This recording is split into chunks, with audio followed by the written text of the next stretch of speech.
Il a reçu le nom au-dessus de tous les noms. Il a reçu le nom au-dessus de tous les noms. Tout genou fléchira lorsqu'on parlera de nom. Dans le livre de Genèse, prenons nos Bibles bien-aimées, lisons le livre de Genèse chapitre 49. Je vais vous raconter une histoire. Genèse chapitre 49, le verset 5 à 7. La Bible dit dans le livre de Genèse chapitre 49, le verset 5 à 7, la Bible dit ceci. Siméon et Lévi, son frère, leurs glaives sont des instruments de violence. Que mon âme n'entre point dans l'air conciliabule. Que mon esprit ne s'unisse point à leur assemblée. Car dans leur colère, ils ont tué des hommes. Et dans leur méchanceté, ils ont coupé les jarrets des taureaux. Maudite soit leur colère, car elle est en violente, et leur fureur, car elle est cruelle. Je les séparerai dans Jacob, et je les disperserai dans Israël. Amen. Bien aimé, la Bible nous parle de l'histoire de Jacob. Jacob, avant sa mort, il a appelé ses enfants, il a commencé à bénir ses enfants. Et en bénissant ses enfants, arrivé maintenant au Siméon et Lévi, au lieu de prononcer de bonnes paroles pour Siméon et Lévi, Jacob a commencé à prononcer de mauvaises paroles contre Siméon et Lévi. En leur disant ceci, que Siméon et Lévi, son frère, leurs glaives sont des instruments de violence. C'est-à-dire que les instruments que Siméon avait et Lévi étaient des instruments quoi? Des violences. Que mon âme n'entre point dans l'air conciliabile, que mon esprit ne s'unisse point à leurs assemblées, car dans leur colère, ils ont tué des hommes. C'est-à-dire, Siméon et Lévi avaient tué des hommes. Comment ils avaient tué des hommes? Ça, vous pouvez le lire dans le livre de Genèse au chapitre 34. Lisez bien cette histoire, vous allez bien comprendre ce contexte de cette histoire. La Bible parle de l'histoire de Siméon et Lévi qui avaient une sœur. Et cette sœur, elle s'appelait au nom de Dina, qui était la fille de Léa. Donc, Dina était la fille de Léa. Et un jour, Dina, elle était violée par un garçon, un jeune garçon qui s'appelait au nom de Sichem. Et son père s'appelait Amor. Tous habitaient dans les pays de Canaan. Et ils avaient violé la jeune fille Dina. Pourquoi? Parce qu'elle était trop belle. Et ils ont violé Dina. Et quand ils ont violé Dina, et après, ce jeune garçon qui avait violé Dina, il est allé voir son père en lui disant, « Papa, moi j'ai vu une fille parmi les enfants de Jacob et je l'ai aimée parce qu'elle est trop belle et je vais l'épouser. Comme ça, je veux que papa, tu puisses aller voir cette famille pour demander la main de cette fille. Je vais vraiment l'épouser. » Et son père Amon, le Cananéen, il est allé voir Jacob en lui disant ceci. « Mon fils a aimé ta fille Dina. Alors nous voulons épouser Dina. Comme nous voulons épouser Dina, la raison pour laquelle je suis venu vous voir, que vous pouvez nous demander la dot. Et ne demande pas peu de choses, mais demande beaucoup de choses, parce que nous avons besoin d'épouser Dina. » Et Jacob dira, « Bon, ça va, ce n'est pas grave, laisse-moi le temps, et après je vais vous donner la réponse. Je vais d'abord réfléchir. » On lui a laissé le temps. Après quelques temps, ces hommes ils sont venus pour écouter la réponse. Et Jacob avait raconté l'histoire à Siméon et à Lévi. Siméon et Lévi, ils ont dit quoi? Et ils ont violé notre petite sœur. Et maintenant, ils commencent encore à dire qu'ils veulent venir épouser notre petite sœur. Alors, on verra. Ils ont dit à leur père, mon papa, ce que tu vas faire, tu diras à ces messieurs, les Cananéens à mort, que oui, c'est vrai, nous sommes d'accord. Mais il y a une seule condition à remplir. Que tous les gens de Cana, qu'ils soient circoncis. Parce que nous sommes circoncis, nous ne pouvons jamais se marier avec les incirconcis. Alors, s'ils sont d'accord qu'ils circoncisent alors tous ces hommes, et quand tous les hommes seront circoncis, comme ça, ils peuvent alors épouser notre sœur. Alors, Amor avait accepté, il a dit, oh, si c'est comme ça, ça va, je suis d'accord, c'est une bonne idée. Là, ça vraiment, c'est une petite chose, il n'y a pas de souci pour ça. Alors, qu'est-ce qu'ils ont fait? Ils sont allés circoncire tous les hommes du village. Et pendant que tous les hommes du village étaient circoncis, vous-même vous savez qu'un homme qui est circoncis, avec ses blessures, avec ses pleurs, ne peut même pas travailler, ne peut même pas se battre. Et Siméon et Lévi, ils sont allés tuer tous ces gens-là qui étaient circoncis. Et la raison pour laquelle, le jour de la bénédiction de Jacob à ses enfants, il s'est rappelé de cela. Il a commencé à dire en disant, Siméon et Lévi, vous avez tué les gens à cause de votre colère. Il a bien dit, écoutez, lisez dans Genèse chapitre 49, versets 5 à 7. La Bible dit, Siméon et Lévi, son frère, leurs glaives sont des instruments de violence. Combien de serviteurs de Dieu aussi aujourd'hui sont violents? Parce que tu es levé, tu ne veux pas qu'on te donne des conseils. Parce que tu es levé, parce que tu as une grande église, parce que tu as la foule, parce que tu es béni, parce que tu as beaucoup d'argent. Quand on te dit non, pasteur, on doit faire ceci, on va faire cela. Non, non, non, non, non, je ne veux pas. Toi, qu'est-ce que tu vas m'apprendre? Tu n'as rien à me dire, tu n'as rien à m'apprendre. Bien-aimé, beaucoup de personnes ont perdu des âmes dans leurs églises parce qu'ils sont des hommes colériques, parce qu'ils sont des hommes violents. Or, un enfant de Dieu, un fils de Dieu, un ministre de Dieu ne peut jamais être colérique, ne peut jamais être violent. Tu peux fâcher, mais tu dois éviter de coucher avec la colère. Tu dois faire très très attention. Tu dois éviter la colère dans ta vie, bien-aimé dans le Seigneur. Et la Bible dit que mon âme n'entre point dans l'air conciliable. Jacob qui va dire que non, que mon âme ne puisse pas entrer dans leurs problèmes à cause de leur violence. Que mon esprit ne s'unisse point à leurs assemblées. Il va dire que son esprit ne puisse jamais être uni à l'assemblée de Siméon et de Lévi à cause de leur colère. Et plus loin, la Bible dit, car dans leur colère, ils ont tué des hommes.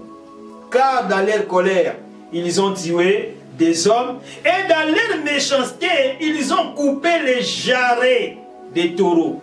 Dans leur colère, ils ont tué les hommes. Toi, dans ta colère, tu as tué combien des hommes? Dans ta colère, tu as fait fuir combien des âmes dans ton église, bien-aimé?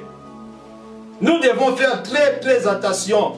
Alors, Samson était un homme rempli d'onction, mais il avait beaucoup de défauts.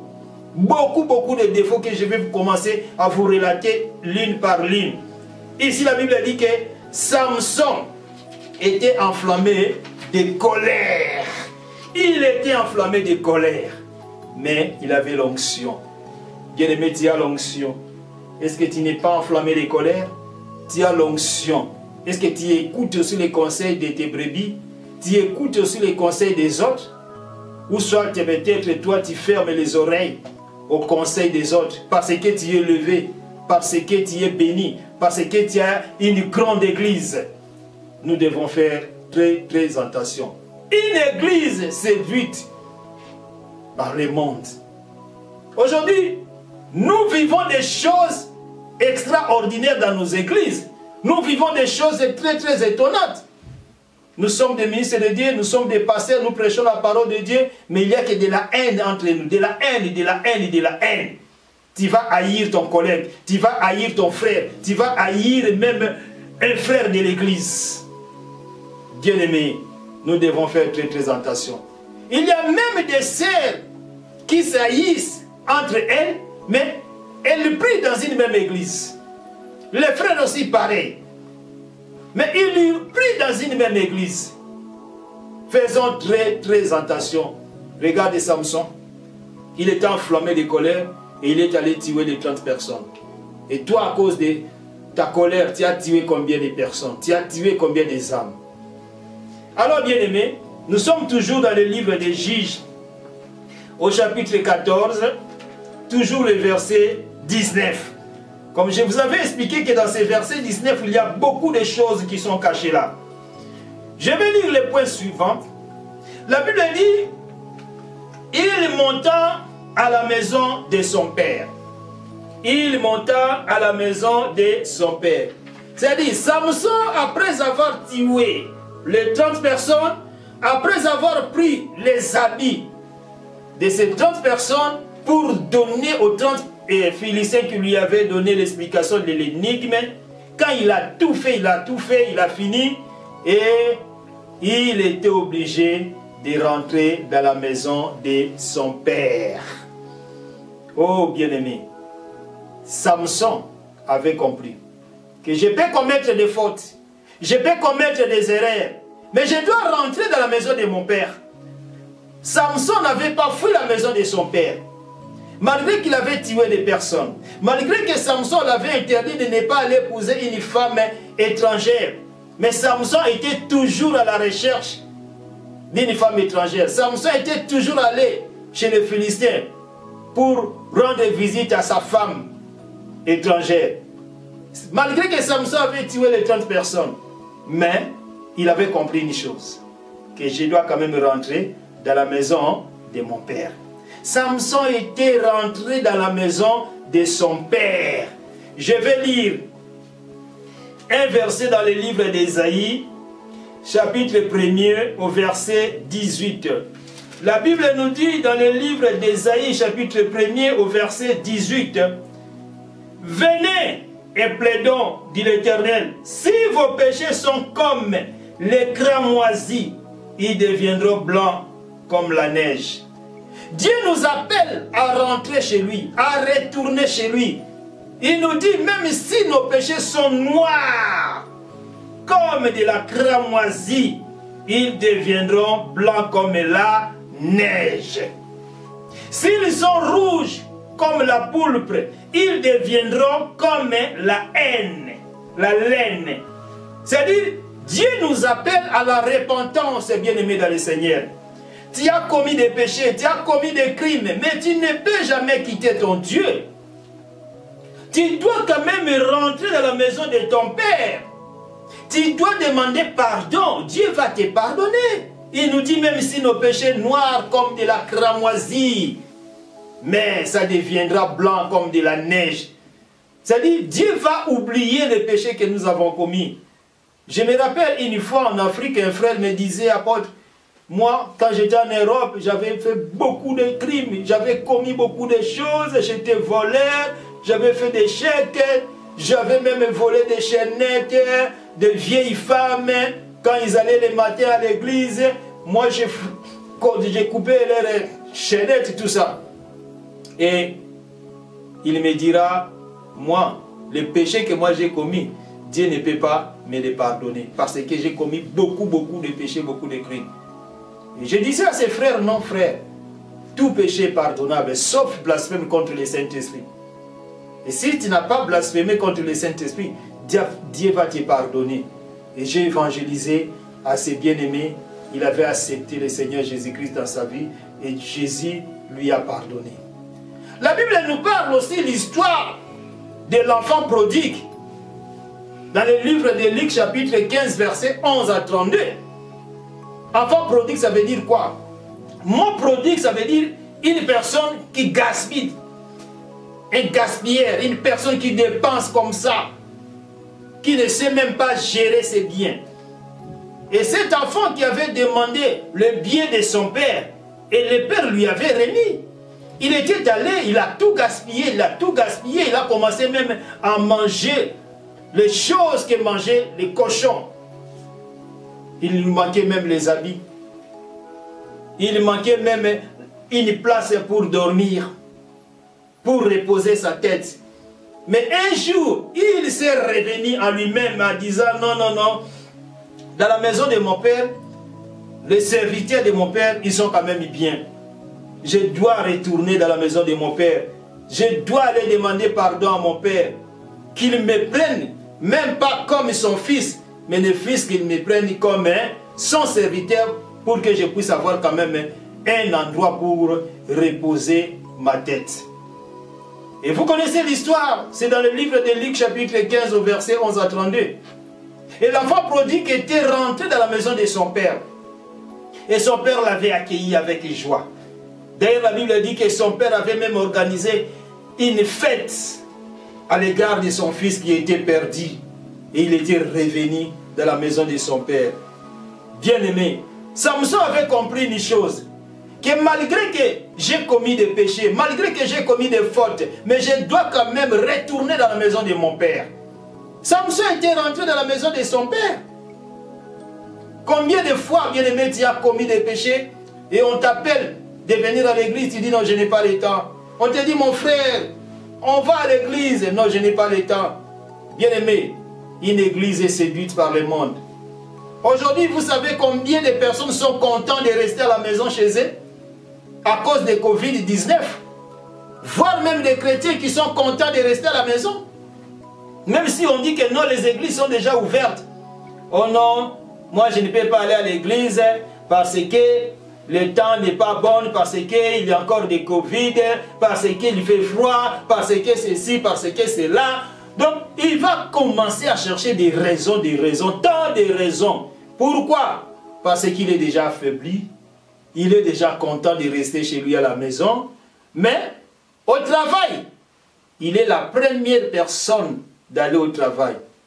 Il peut se réveiller à 3 h du matin, 4 h du matin pour aller au travail. Mais pour aller à l'église, glorifier Dieu qui lui donne la santé, le souffle de vie, pendant que d'autres personnes sont en train de souffrir, de gémir, d'autres sont même dans des prisons, d'autres personnes sont même dans des gardes à vie, d'autres sont morts à cause de Covid-19. Et Dieu t'a gardé, Dieu te donne le souffle de vie. Et toi, pour aller à l'église, glorifier ton Seigneur, peut-être juste pour 2 heures du temps seulement. Tu dis non, je n'ai pas le temps. Tu préfères rester à la maison. Mais Samson avait compris une chose, que je dois rentrer dans la maison de mon père. Pourquoi Samson était conscient de rentrer dans la maison de son père? Parce qu'il avait compris que non, je n'ai pas d'autre père, je n'ai pas d'autres parents, je dois rentrer dans la maison de mes parents. Et Samson n'avait même pas une maison, il n'avait même pas un toit. Il devait rentrer dans la maison de son père. Et toi, la maison de ton père, c'est quoi? C'est l'église du Seigneur. Tu ne peux jamais abandonner l'église du Seigneur. La Bible nous dit dans Hébreux chapitre 10 au verset 25 de ne pas abandonner nos assemblées comme les habitudes des autres. D'autres personnes, ils ont souvent l'habitude d'abandonner leurs églises, d'abandonner leurs assemblées. Aujourd'hui, il est ici, demain il sera là-bas, demain il sera là-bas, il sera là-bas. Mais Dieu nous appelle ce soir, bien-aimés, ou ce matin, de retourner dans sa maison. Et il va nous pardonner. Samson avait compris une chose, qu'il devait rentrer dans la maison de ses parents. Bien-aimé, tu as commis des péchés. Malgré les crimes que tu as fait, malgré que tu as tué des personnes, malgré que tu as fait tant de choses, mais Dieu t'appelle, Dieu te demande de retourner dans sa maison. Et quand toi tu vas tourner dans la maison de ton Père, Dieu va te bénir. Dieu va te bénir, bien-aimé dans le Seigneur. Dieu va te bénir. Et pourquoi tu dois rester à la maison? Pour quel motif? Pourquoi tu dois chercher tant de raisons? En disant que non, il y a tant de problèmes, j'ai tant de problèmes, allez à l'église. La Bible dit, venez à moi, vous tous qui êtes fatigués, chargés, et je vous donnerai du repos. Toi qui es malade, Toi qui as tant de problèmes, tu es fatigué. Ce soir, ce matin, je connais une personne. Il s'appelle Jésus-Christ de Nazareth, l'homme de Galilée. Il t'appelle bien-aimé. Il t'appelle bien-aimé. Il t'appelle bien-aimé. Tu dois rentrer dans la maison du Seigneur. Tu dois rentrer dans la maison du Seigneur. Dieu va te pardonner. Il va essuyer tes larmes. Voilà mes bien-aimés dans le Seigneur. Par la grâce de Dieu, pour aujourd'hui, je vais m'arrêter par là. Mais je vais commencer à prier pour vous. Je ne connais pas vos problèmes. Mais je vais prier à travers les sujets que le Saint-Esprit va m'inspirer de prier. Bien-aimé, peut-être tu es à la recherche d'un bon mariage. Je vais prier pour toi. Peut-être tu es à la recherche du travail. Je vais prier pour toi.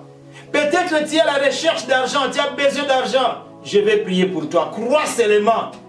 Crois seulement, tu verras des miracles, bien-aimé. Je sais une chose, que dans le bureau de notre Père Céleste, il y a des solutions qui cherchent des problèmes. Dans le bureau de mon Père Céleste, il y a des maris et des femmes qui cherchent des célibataires. Dans le bureau de mon Père Céleste, il y a des solutions à tous les problèmes. Et ce Dieu-là ne t'a pas oublié. Il ne t'a pas abandonné. D'ailleurs, la Bible dit qu'il est le même hier, aujourd'hui, éternellement. Dieu ne peut jamais t'abandonner. Il est avec toi, bien-aimé. Je sais que tu traverses un moment très difficile. Traverser, ça veut dire ne pas dormir. Dans traverser, il n'y a pas le mot dormir. Il n'y a pas le mot se reposer. Mais il y a le mot traverser. C'est-à-dire, tu es en train de marcher jusqu'à ce que tu vas arriver au bout. Il y a une grande bénédiction qui t'attend. Si tu es combattu, ne t'inquiète pas. C'est parce que tu as la gloire de Dieu sur toi. Aujourd'hui, tu peux souffrir. Mais demain, tu ne souffriras plus. Tu seras béni. Demain, ça sera une journée de bénédiction pour toi. Mais crois seulement. Mais n'abandonne pas les chemins de l'Éternel. N'abandonne pas ton église à cause de Covid-19, bien-aimé. N'abandonne rien, n'abandonne rien. Ne lâche pas. Continuez toujours. Continuez toujours. Et Dieu sera avec toi. Alors, fermons nos yeux, bien-aimés dans le Seigneur.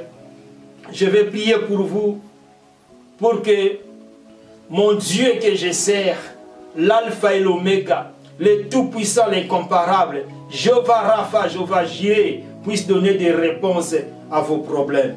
Prions au nom de Jésus. Alléluia, alléluia, tendre Père, Dieu des miracles, Dieu tout-puissant, Seigneur, Dieu tout-puissant, musique, Dieu tout-puissant, Seigneur, je prie pour mon frère, je prie pour ma sœur, qui a des problèmes sérieux maintenant. Je prie, mon Dieu, mon roi. Je commence à prier pour ma sœur qui a besoin, Seigneur, d'avoir le mariage, un bon mariage. Seigneur, tu connais son problème. Tu connais ce qui est en train de tourmenter la vie de ma sœur. Au nom de Jésus. Tu sais ce qui est en train de tourmenter la vie de mon frère. Seigneur, si c'est le problème de mariage, donne à mon frère un bon mariage, Seigneur. Donne à ma sœur un bon mariage, mon Dieu, mon roi. Au nom de Jésus, je commence à briser, je commence à détruire tout esprit de blocage, tout esprit de célibat dans la vie de mon frère, dans la vie de ma sœur. Je le brise maintenant, je le déracine maintenant. Au nom de Jésus-Christ, au nom de Jésus-Christ, je le chasse maintenant. Au nom de Jésus, toi, esprit de célibat, je t'ordonne maintenant de libérer l'âme, le corps et l'esprit de mon frère, au nom de Jésus, de libérer l'âme et le corps et l'esprit de ma sœur, au nom de Jésus. Je t'ordonne maintenant de libérer. Commence à libérer mon frère, commence à libérer ma sœur. Allez-vous-en, allez-vous-en, allez-vous-en dans les lieux arides, les lieux qui ont été préparés pour vous. Allez-vous-en, au nom de Jésus, au nom de Jésus. Libère, libère, libère, libère au nom de Jésus. Commence à libérer, commence à libérer, commence à libérer, commence à libérer, commence à libérer, commence à libérer, commence à libérer au nom de Jésus. Libère, libère, libère au nom de Jésus. Seigneur, donne le mariage à mon frère, donne le mariage à ma sœur pour que ton nom soit glorifié. Oh Jésus, merci Père et Seigneur, merci Père éternel pour la délivrance que tu as accordée à mon frère, pour la délivrance que tu as accordée à ma sœur. Au nom de Jésus-Christ, au nom de Jésus-Christ. Père, je commence à prier pour mon frère, pour ma sœur qui n'a pas de titre de séjour. Au nom de Jésus, je sais une chose que la Bible me dit, que tout lieu qui foulera la plante de nos pieds, tu vas nous le donner en possession. C'est écrit dans le livre de Josué, chapitre 1er, au verset 8 à 9, Seigneur. Au verset 3, au nom de Jésus. Seigneur, je commence maintenant à prier pour mon frère, pour ma sœur, Seigneur, au nom de Jésus, qui n'a pas de papiers, que tu lui donnes des papiers, que tu lui donnes des titres de séjour. Celui qui a besoin de la nationalité, Seigneur, tu lui donnes la nationalité, au nom de Jésus-Christ. Celui qui n'a pas de toit, Seigneur, donne-lui les toits, Seigneur, et il va glorifier ton nom. Celui qui n'a pas de maison, Seigneur, donne-lui la maison, Seigneur, au nom de Jésus. Je demande, Seigneur, je sais une chose que tu nous exauces.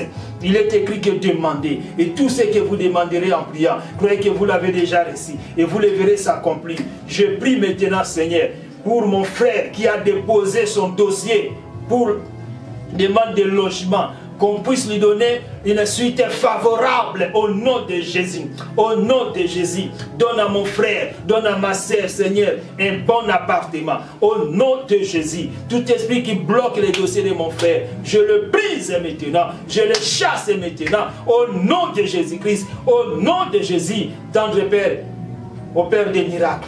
Au Père des miracles, Jésus, au Père des miracles. Seigneur, nous te serons infiniment reconnaissants pour les miracles que tu as opérés. Il est écrit que vous verrez la différence entre ceux qui servent Dieu et ceux qui ne les servent pas.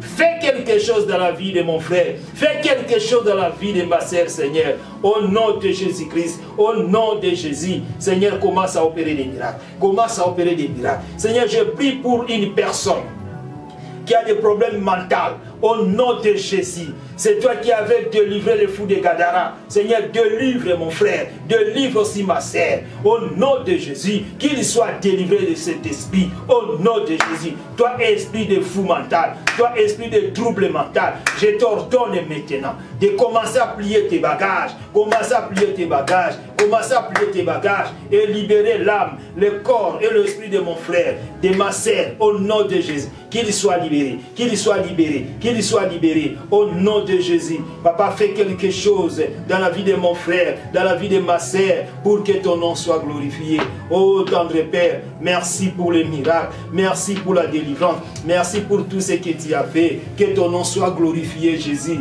Alléluia. Seigneur, merci. Parce que tu as donné des enfants aux femmes stériles qui n'avaient pas allaité depuis leur naissance, Jésus. Je crois au miracle, Seigneur, que l'année prochaine, toutes ces femmes qui m'écoutent en ce moment, qui sont des stériles, au nom de Jésus, ils vont accoucher, ils vont accoucher, ils vont accoucher, elles vont accoucher, au nom de Jésus-Christ, et ton nom sera glorifié, au nom de Jésus. Seigneur, je demande une fois de plus pour nos bien-aimés qui n'ont pas de travail.